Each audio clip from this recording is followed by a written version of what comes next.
Hey folks, welcome back.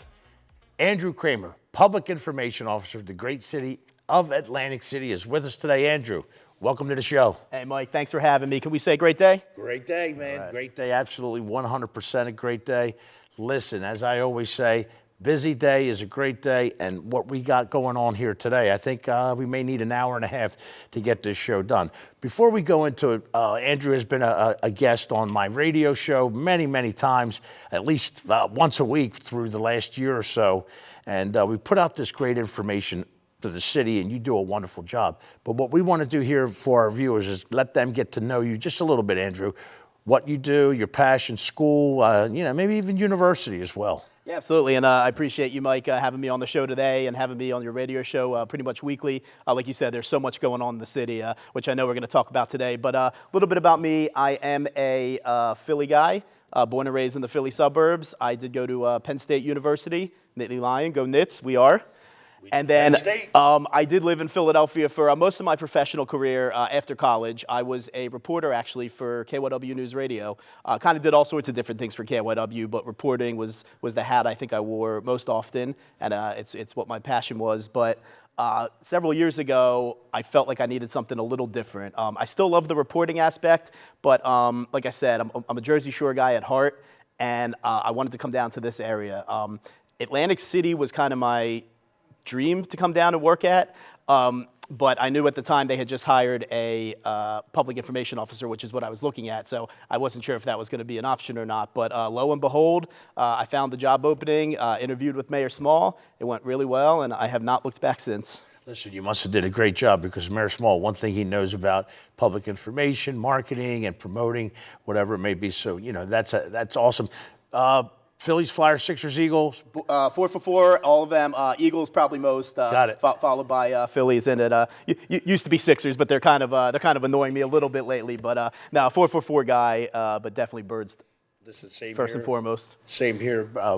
Born in Philly, to about 9 or 10 years old. Came over across the bridge, South Jersey. Just love it, what they do, and we'll talk a little Eagles as we go along. Sure. Listen, one of the things about Atlantic City that I've always found so uniquely. Listen. Not perfect, but perfect for me. After I retired from working at the public safety with the County of Atlantic, I wanted to come full-time to Atlantic City. A couple brothers in the trades helped with the building of Atlantic City. When I say building, carpenters and whatnot. But it always, even as a kid, Andrew, and you touched on it, was one of your dream jobs that you wanted to do something there. Pop used to stick us in the station wagon and bring us there, all 8 of us, and sometimes a couple cousins and Mom and Pop. And just, there was something about that city, whether it was the boardwalk, the beach, the shows. I mean, what, brought you? I know you said that you were just aiming to hit that. Atlantic City is just such a special place. And, I used to come down with my grandparents a lot. We'd go to Steel Pier, and I'd visit them down here. They used to live in the area, the Steel Pier and all the amazing stuff. But one of the big things that really intrigued me about this place is I know how some people perceive Atlantic City outside of Atlantic City, and some people even in Atlantic City. And I know a lot of those perceptions just aren't true. And I really wanted to make it a challenge for myself to come in here in this job and let people know, just how fantastic a place Atlantic City truly is. Yep, absolutely. I love it. And what we're going to get into is some of the recent events, openings, and some of the projects that are going on right now. One that's near and dear to my heart, of course, the people. Atlantic City, very ethnically inclined, and the funny thing about Atlantic City, I find, in a good way, and I say funny, Ducktown, back in the day, Italian, strong, right? And there's still many there. But, Ducktown, like many portions of Atlantic City, ethnically, Pakistani, Bangladesh, Irish, whatever, Hispanic, Latino, but they still hold on to that Ducktown or the inlet. The beauty of the culture of Atlantic City. Yeah, and Atlantic City really is just a true melting pot. Right. Every single culture is welcome. Every single culture is represented. We actually have in the city of Atlantic City an entire multicultural services division that Mayor Small created that really tries to come up with stuff, for the different communities. I know they're hosting, you took it actually, they had the free intro to Spanish courses for residents. They're having one for Bengali, and they just have pretty much daily activities open to residents, but really geared toward different cultures.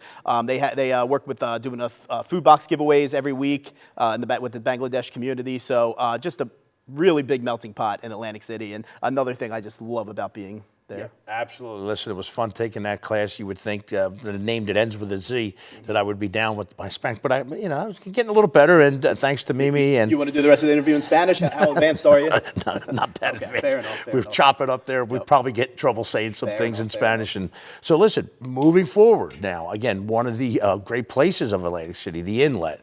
Lots of booming development going on there where I'm in nauseam in a good way. I talk about it on the radio show. And here as well, we had some of the folks on, Keith Groth, Mike and Terry, North Beach Mini Golf, Ep14 and Lighthouse. The aquarium. This is, you hear the term game changer.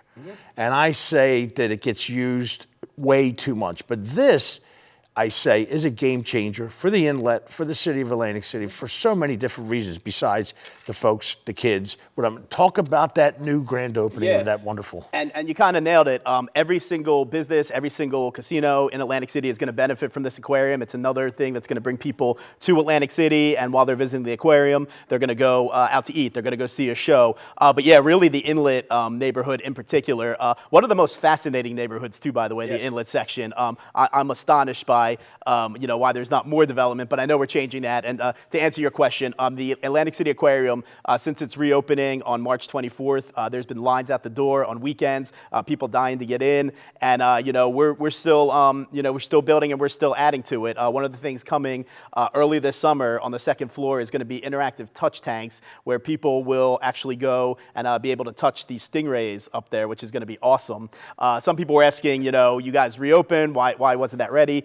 Unfortunately, you can't order those fish until right around this time of year. They come in from Florida, actually, so that's why. So I am happy to report, in case people aren't aware, it is half off admission until those fish come. Early this summer. We'll make the announcement when that changes. But if you're in Atlantic City, check out the aquarium. For at least the next several weeks, half off admission. It's going to be great. That's awesome. Listen, I'm so glad that he was able to spring that on our show here. So again, the kids, the families, the schools, the trips when it comes to businesses, team building. I mean, that's such a multi-purposed area, that aquarium. And then the surrounding of it as well, the Inlet. You got Jeff George and his boat cruises. You got Eric with the power sail. Of course, Gilchrist. I mean, I could move on and on. That is such the heart of that area. Can you think of a place in Atlantic City that's more of a hidden treasure than Gardner's Basin? I mean, you could literally go there for hours at a time. You can have a delicious breakfast at Gilchrist. You can check out the aquarium, have some lunch and cocktails at Back Bay, go on the cruise like you mentioned. It is really just one of the most special areas, and I'm finding it interesting now as we're doing more media interviews about the aquarium and the reopening, how many people just really aren't aware of the Gardner's Basin area, which truly astonishes me, but also gives me motivation because now I know, that's something we have to really, really, really promote. But the aquarium's doing wonders for us and bringing people and discovering that area. Love it. We'll move on too. I guess it was a couple weeks ago as we taped this show. The parking lot was absolutely mobbed on a Saturday or Sunday. I don't recall which day it was. And I was just like, man, Lord, thank you so much. Because, from an empty parking lot or just where folks were fishing at the wall, with the restoration going on, it's amazing. So, I mean, we'll go on and talk more about that. And thank you again for allowing us to do the radio show from there when the open. That was a lot of fun. We were definitely proud to have you. And I do want to tell you one more thing about the aquarium. This summer from Memorial Day through Labor Day, they are extending the business hours. Normal hours are 10 to 5. During the entire summer, it's going to be 10 to 8. So if you're in town, you don't have to rush out at 5 o'clock. You can come after dinner and check it out. Yep. That is awesome. As we speak today, Pop Lloyd Field. Listen, a gentleman who was a tremendous professional baseball player, the Negro League, should have been in the major leagues, probably would have been for sure. Talk to us about that beautiful retransformation of that field. Amazing. Well, Henry Pop Lloyd, he would be very proud of what the small administration in the city of Atlantic City has done to Pop Lloyd Stadium. $5.6 million renovation. You don't hear this too often in the city, but the project was right on target. Broke ground last summer. The goal was to have it open in the spring, and we had a tremendous grand reopening, ribbon cutting. You really have to see it to believe how beautiful it is, but I'll do my best as a former journalist to try to describe it for people who aren't looking at it. New artificial turf, blue and red. The pitcher's mound and you know, the dirt is like from first, second, to third base is a red. It's actually technically it's fireman orange. I just actually learned recently. And then it's a beautiful blue turf.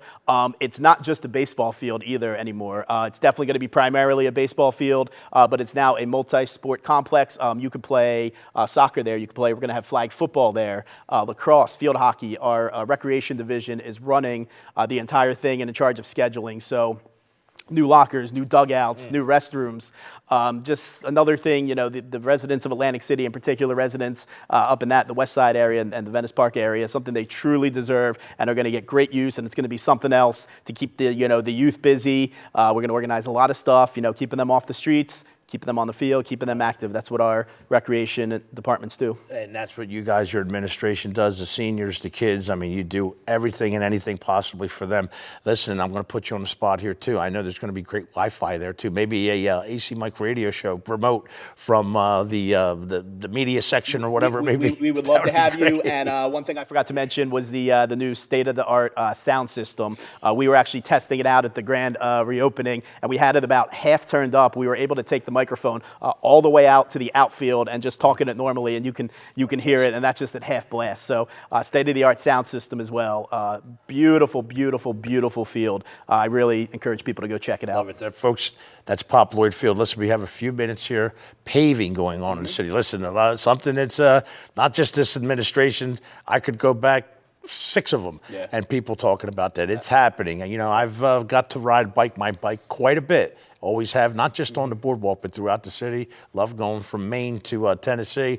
Talk to us what's happening now, progressing. I guess I couldn't avoid an interview without asking about paving. But you know what? I'm okay with it because it is, finally progressing. And you're right. That's the big thing. This is something that's been happening administration after administration, never able to find the money. The city of Atlantic City was able to secure, the money, and it was held up earlier this year, the federal funding, but that funding has been released.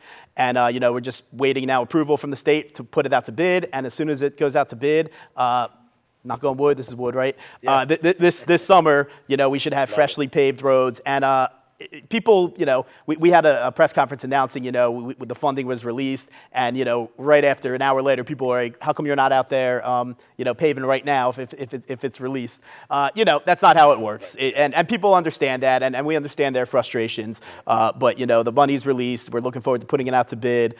Council approves whoever wins the bid, and the mayor made it very clear. There's a lot of aspects to this project. But the first thing he's going to do when we're able to start is the paving of Atlantic Avenue, and then we'll do the synchronization of Atlantic and Pacific Avenues, traffic light. Listen, love it. Again, ride my bike on it. I see many others using it now too, and as we get into summer 2025, it's going to be used frequently more and more. We love it. Listen, understand that, again, it's not something that happens overnight. We're going to take a quick break here. We're going to talk about another road that I love traveling on, and I just mentioned, the Atlantic City Boardwalk. The first of its kind and the longest of its kind. We'll be right back with Andrew Kramer, Public Information Officer of the great city of Atlantic City.